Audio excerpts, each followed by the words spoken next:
नमस्कार, वंदे मातरम। मैं हूं श्यामगिरी। आप देख रहे हैं हमारा चैनल मुद्दा भारत का। मुद्दा भारत का यानी मुद्दा आपका। मुद्दा है लोकसभा चुनाव से जुड़ी खबरों का।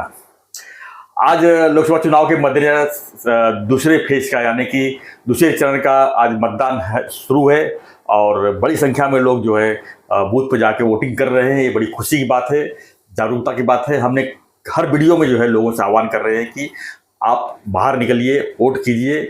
गर्मी सबके लिए है, हर काम में गर्मी लगती है। ये भी एक बड़ा काम है। हम देश को एक जो है प्रतिनिधि चुनते हैं, प्रधानमंत्री चुनते हैं।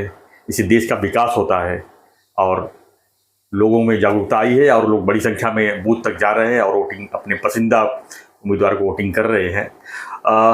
वोटिंग तो हो रही है, लेकिन जो सभाएं चल रही है उसमें इस समय एक जो मामला है कॉमन बना हुआ है पिछले 4 दिन से, जिसमें कांग्रेस की मैनिफेस्टो की बात करें यानी चुनावी जो उनकी घोषणा पत्र है उसको लेकर जो है भाजपा ने एक बड़ा उसमें मुद्दा बना दिया है, जिसमें कि कांग्रेस ने कहा है कि हम चुन के आते हैं तो लोगों की प्रॉपर्टी, लोगों की जो गहने हैं, लोगों के धन दौलत जो भी है उसकी समीक्षा करेंगे और जिसके बाद ज़्यादा रहेगा उसको हम जो है सरकार का टैक्स लगाकर उसको जो है उन लोगों को देंगे जो अल्पसंख्यक लोग हैं। अब अल्पसंख्यक कौन है?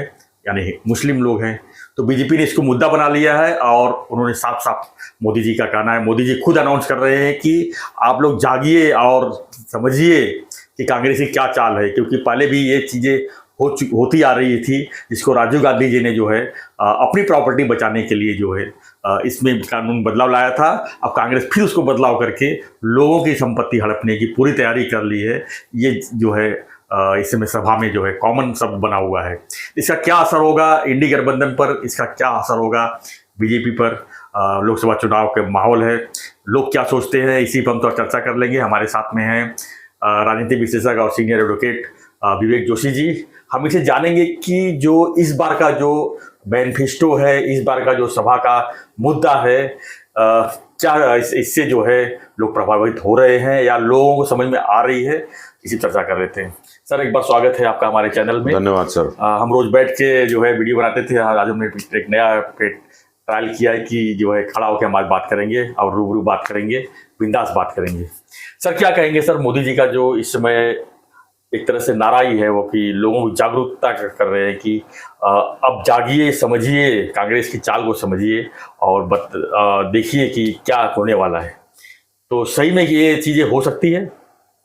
जय हिंद, वंदे मातरम। दोस्तों, सर क्यों नहीं हो सकती जी? क्यों नहीं हो सकती? अगर आप अपनी रक्षा खुद नहीं करेंगे, अगर आप अपनी रक्षा करने के लिए, वोट देने के लिए मैदान में नहीं जाएंगे, पोलिंग बूथ पर नहीं जाएंगे, तो कुछ भी हो सकता है। बिल्कुल। लेकिन आज आपके चैनल के माध्यम से सबसे पहले मैं हिंदुस्तान के सभी वोटरों को बहुत तहे दिल से धन्यवाद देना चाहता हूँ कि आप सभी लोगों ने आज बहुत जबरदस्त काम किया। दिन के 1 बजे तक तकरीबन 30% वोटिंग हो चुकी थी और जो 5 बजे तक के जो खबरें आ रही है, 3 बजे तक की जो खबरें, उसमें तकरीबन 50 से 51% के बीच में वोटिंग हो चुकी है। और शाम 5 बजते मुझे ऐसी उम्मीद है 70 से 75% के बीच में वोटिंग हो चुकी होगी और ये बम्पर वोटिंग अपने आप में बहुत बड़ा इशारा करती है। और आज देश की जनता को जो 88 सीट पर जो पोलिंग हुई है उस पर सभी को हमारी तरफ से बहुत बहुत धन्यवाद। अब आपके विषय पे वापिस आता हूँ जी। सर देखिए, एक विषय जो कांग्रेस ने अपने मैनिफेस्टो पे लाया जी, ये किसी को समझ में नहीं आया, लेकिन एक व्यक्ति था जो थिंक टैंक है, उसने इस बात को समझा और उस व्यक्ति का नाम नरेंद्र दामोदर दास मोदी है जी। उन्होंने ये बात बड़े प्रखर रूप से हिंदुस्तान की जनता को बताई कि देखो, कांग्रेस के मैनिफेस्टो का मतलब ये है। इवन कांग्रेस के मैनिफेस्टो में ये भी लिखा है कि जो स्वामीनाथन कमीशन की रिपोर्ट है, मिनिमम सपोर्ट प्राइस पे खरीदने के लिए, उसको बढ़ाने के लिए, यानी कि लागत से 50% ज्यादा पैसा किसानों को दिया जाए। अगर ऐसी वाहियात चीज के ऊपर हिंदुस्तान की सरकार अमल करती है तो जो इन्फ्लेशन है वो इतना ज्यादा बढ़ जाएगा कि हिंदुस्तान में भूखमरी की स्थिति पैदा हो जाएगी, मुद्रास्फीति की दर इतनी ज्यादा बढ़ जाएगी कि लोग इसे झेल नहीं पाएंगे जी। तो ऐसे उठपटांग मैनिफेस्टो तो कांग्रेस ही ला सकती है, क्योंकि इसमें उनकी दक्षता है, इसमें उनकी मास्टरी है। दूसरा, जो अब आप देखिए कांग्रेस का मैनिफेस्टो, आज की डेट में कांग्रेस किसके साथ खड़ी है? यू आर नोन जी from the company of people in which you belong. आप कम्युनिस्टों के साथ खड़े हो, आप समाजवादियों के साथ खड़े हो, सो कॉल्ड समाजवादी, और आप कह रहे हो हम तो सेक्युलर हैं। तो आपका जो बर्ताव है, आपका जो डीएनए है, वो उसी तरह से चेंज होगा। और उसका चेंज आज आपने कांग्रेस वाले चाइना के साथ जाके इन्होंने मेल मिलाप किया, और आज इनके मैनिफेस्टो में कम्युनिज्म की झलक दिखती है। एक तरफ तो आप कह रहे हो हिंदुस्तान को हम सबसे मजबूत डेमोक्रेसी बचाएंगे, आज भारत का संविधान बचाने की हम बात कर रहे हैं, तो भारत के संविधान में राइट टू इक्वेलिटी तो जरूर है जी, लेकिन ये कहाँ लिखा है कि आप लोगों के घर में जाके उनकी जांच पड़ताल करो, और जांच पड़ताल करने के बाद आप उनके पास जो बेचारों ने मेहनत करके कमाया है आप वो उठा के ले आओ, और कहो कि हम, अगर ये कहते कि हम गरीबों में बांट देंगे तो भी एक बात थी, लेकिन इन्होंने जो कहा वो एक बहुत अलग बात है। और मैं आपको एक और आगे बात कह दूं, मोदी जी ने का ये कहना कि ये मुसलमानों के विरोध में बात कही, उन्होंने ऐसा नहीं है। उन्होंने हिंदुस्तान की जनता को आगाह किया कि अगर आप ये काम करते हैं जी तो ये हो सकता है। तो इसे मैं मुस्लिम विरोधी नहीं मानता, क्योंकि उन्होंने इसके साथ एक बात और बात कही कि ये घुसपैठियों को देंगे। अगर ये किसको देने की बात चल रही है, अगर ये बात खाली हिंदुस्तान के मुसलमानों को देने की बात है तो भी मुझे समझ में आता है, लेकिन ये जो चीज इन्होंने करी है, ये तो ये कह रहे हैं कि जो रोहिंग्या आएंगे हम उनको दे देंगे, जो बाहर से आएंगे हम उनको दे देंगे, जो बांग्लादेशी आएंगे हम उनको दे देंगे। इसके बाद कुछ नहीं है। और यही रोहिंग्या और यही बांग्लादेशी हमारे हिंदुस्तान के मुसलमानों के साथ आने वाले टाइम में कम्पीट करेंगे जी, क्योंकि ये हमारी जॉब खाएंगे, आपकी जॉब खाएंगे, तब क्या करेंगे आप? जनसंख्या तो इनकी बढ़ेगी जी। आज की डेट में हिंदुस्तान का जो मुसलमान है, वो पुरानी बात हो गई कि उसके 10-20 बच्चे होते थे, ये होते थे। आज की डेट में वो भी बेचारे समझ गए कि भाई ये चीज पॉसिबल नहीं है, तो वो लोग भी अपनी फैमिली प्लानिंग कर रहे हैं, मजबूती से काम कर रहे हैं।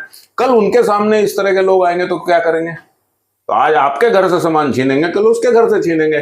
तो इस चीज का जो मोदी जी ने ये बात बड़े प्रखर रूप से करी, उसका बहुत फर्क पड़ा। और आज आपको मैं बता रहा हूं, जो 88 सीट पोलिंग पर गई हैं जी, इसका जादू आपको 2 जून को देखने को मिलेगा। 4 जून, हाँ 4 जून को जो है वो देखने को मिलेगा सर। लेकिन इसके खिलाफ जो है चुनाव आयोग में क्यों कांग्रेस गई है, और क्या बताना चाहती है कि मोदी जी जो है हिंदू मुस्लिम का नफरत फैला रहे हैं, यानी कि अलग एजेंडा चला रहे हैं? सर मोदी जी ने कब नफरत फैला दी सर जी? भाई आज अगर मोदी जी कह रहे हैं कि मैं 80 करोड़ जनसंख्या को, हिंदुस्तान को ये अनाज दूंगा, तो उस 80 करोड़ में मुसलमान भी आते हैं। तो अगर मोदी जी का यही चीज है कि भाई मुसलमानों को हमको मतलब अलग करने का है, तो फिर वो ये अनाज यही क्यों ना कहें कि मुझे सिर्फ हिंदुओं को बांटना है। आपको मैं बता रहा हूँ, हिंदुस्तान में मुसलमानों की पॉपुलेशन बढ़ी जी। मुसलमान जो हैं उनके लिए सबसे बड़ा मुकद्दस और पवित्र जो एरिया है वो मक्का और मदीना है। सऊदी में ये लोग हज करने के लिए जाते हैं। तो जब ये हज करने के लिए जाते हैं, हर कंट्री का हज का कोटा है। हज का हिंदुस्तान का कोटा बढ़ाने के लिए किसने जाके सऊदी वालों से नेगोशिएशन करी? आपके पंतप्रधान नरेंद्र मोदी जी ने करी, और उनके कहने पे आपका हज का कोटा बढ़ा। बिल्कुल। तो इसका मतलब ये हुआ कि उन्हें मुसलमानों से नफरत थी, इसलिए उन्होंने जाके आपका हज को कोटा बढ़वाया। भाई हम हिंदू तो नहीं जा रहे वहां पे, तो नहीं है, हम हिंदू तो नहीं जा रहे वहां पे, आप ही जा रहे हो, आपका हज का कोटा बढ़वाया। आज आप देखिए मुस्लिम लोगों को स्कॉलरशिप हो रही है, या फिर जम्मू एंड कश्मीर में जो बदलाव आया है, 370 हटने के बाद आज पहली बार विश्व के रिकॉर्ड पे जम्मू एंड कश्मीर में 1 करोड़ से ऊपर पर्यटक गया है। तो वो जो पर्यटन का पैसा 1 करोड़ से ऊपर जम्मू एंड कश्मीर में गया, वो किसको मिला? वहां के लोगों को मिला। वहां के लोगों को मिला। वहां की सबसे ज्यादा जनसंख्या किसकी है? जम्मू की छोड़ दीजिए आप, कश्मीर में जनसंख्या कौन है? सबसे ज्यादा जो डल झील पे, लेक पे जो नाव चला रहे हैं वो लोग कौन है? वो हमारे देश के, हमारे मुसलमान भाई हैं। आज उस पैसे से उनकी इकोनॉमी पे फर्क पड़ रहा है। तो जब उनकी इकोनॉमी सुधरेगी तो वो लोग सुधरेंगे। आप बेहुदा मैनिफेस्टो आप बनाओ, और उसके बाद आप बोलो कि भाई इस मैनिफेस्टो में मोदी जी ने ये बात बोल दी, तो मैं जाके इलेक्शन कमीशन पे जाके कंप्लेंट करूंगा। तो उनकी कंप्लेंट कोई तथ्य वाली नहीं है, कोई फैक्ट वाली नहीं है, यूजलेस कंप्लेंट है, बिल्कुल बेकार कंप्लेंट है, बेबुनियाद कंप्लेंट है, कुछ नहीं होने वाला सर उस पर। तो क्या लगता है सर कि इस मैनिफेस्टो से, इस चुनावी घोषणा पत्र से कांग्रेस क्या बैकफुट पे दिखाई दे रही है आपको? क्योंकि चिल्ला तो रहे हैं सब लोग यही। सर अगर कांग्रेस बैकफुट पे नहीं जाती जी इस चीज को घोषणा को आगे लाने के बाद, तो मैं आपको बोल रहा हूँ खड़गे जी मोदी जी से मिलने का समय क्यों मांग रहे थे जी कि भाई मैं आपको समझा रहा हूँ, इसका मतलब ये नहीं है। और सर ये बात तो इनकी पार्टी से आए हुए एक लीडर जिनका नाम प्रोफेसर श्री गौरव वल्लभ है, वो भारतीय जनता पार्टी में, उन्होंने बहुत पहले कह दिया कि मैनिफेस्टो कांग्रेस का वो लिख रहा है जो 1962 में लिखता था, आज भी वही आदमी मैनिफेस्टो लिख रहा है। तो उसको उसका धरती से, उसका पृथ्वी से, उसका हिंदुस्तान के लोगों से कोई कनेक्ट ही नहीं है। चाय पीते हुए उसको मन करा, उसने 2 लाइन लिख दी, वो कांग्रेस का मैनिफेस्टो हो गया। सर एक बात और बताइए यहाँ पर कि मैनिफेस्टो सभी लोग बनाते हैं, हर चुनाव बनाया जाता है, चाहे लोकसभा चुनाव हो, चाहे विधानसभा चुनाव हो, चाहे नगर निगम का चुनाव हो, मैनिफेस्टो सभी हर पार्टी लोग अपने लेवल पर बनाते हैं जी। क्या वो मैनिफेस्टो पे अमल भी करते हैं? क्या वो मैनिफेस्टो 100% सही लाते हैं लोगों के सामने? मैं तो नहीं मानता इसको। सर कैसा है, आप कॉर्पोरेट कंपनीज को देखेंगे तो उनका एक विजन स्टेटमेंट और मिशन स्टेटमेंट होता है। अब विजन और मिशन स्टेटमेंट को पॉलिटिक्स में मैनिफेस्टो आप समझ लीजिए। मैनिफेस्टो क्या है कि मैं ये डिसाइड कर रहा हूं कि मैं भारत की जनता के लिए, अपने भारतीय समुदाय के लिए मैं ये 4-5 चीज करूंगा और उसको मैं मैनिफेस्टो के रूप में डालता हूं। तो मैनिफेस्टो में जब हम डालते हैं तो एक ब्रॉड गाइडलाइन होती है सर। इसका मतलब ये नहीं है कि सारी की सारी चीजें उसकी फॉलो करी जा सकती हैं, लेकिन आप ये समझिए 70% जो है पार्टी उस पर रहती है। लेकिन कई बार, अब जैसे पिछली बार भारतीय जनता पार्टी के मैनिफेस्टो पे एग्रीकल्चरल जो रिफॉर्म है वो बेटर करने की बात चली गई, लेकिन जिस तरह से सब विरोध की लहर चली तो उसको उन्हें पीछे लेना पड़ गया। इसका मतलब ये नहीं कि मैनिफेस्टो वाली बात नहीं करी, भारतीय जनता पार्टी ने करी, लेकिन स्ट्रेटेजिकली समझने की वजह से कभी कभी बैकफुट पे जाना पड़ता है। शेर कभी 2 कदम पीछे हटता है, फिर दोबारा झपट्टा मारता है। सर मैनिफेस्टो पे अच्छा काम होता है, जी जरूरी है वो।